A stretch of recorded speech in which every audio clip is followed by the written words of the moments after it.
This MOU was signed by Foreign Affairs Minister Karl Greenidge and Chinese Ambassador Cui Jinchung in commemoration of 47 years since the establishment of diplomatic ties between the two countries. The accord is expected to enhance cooperation in 5 main areas along with public infrastructure. In fact, Minister Greenidge posited that his government is looking to explore projects under the agreement that can build on these priorities, particularly in the area of infrastructure.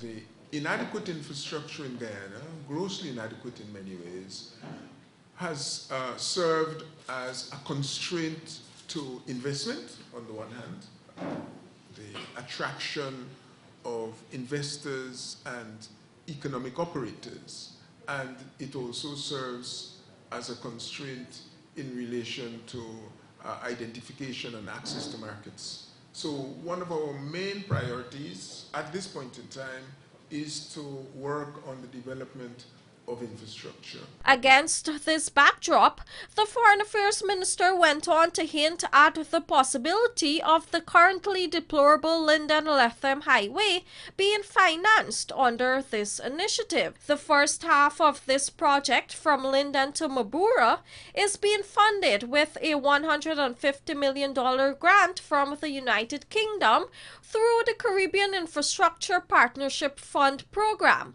while Guyana has been working along with Brazil to source funding for the second phase, which runs from Demerara to Lethem. We have been speaking to all bilaterals and multilateral partners with a view to getting an input there. You will know that the earliest discussion of the funding of the road involved Brazil. And in our discussions with Brazil, we also explored, indeed at their suggestion, the possibility of using funding from the Latin America-China fund to fund the road, and that remains the case. Meanwhile, Minister Greenidge also noted another major project that can benefit from this MOU with China is the new Demerara River Bridge, for which some 7 Chinese companies have already submitted bids to construct the facility. I believe amongst the bids for the construction of the bridge, and the Minister will correct me if I'm wrong here, was an offer from at least one major Chinese company. Well, I'm wrong already. He's indicated to me seven Chinese companies. There you go. Unbelievable.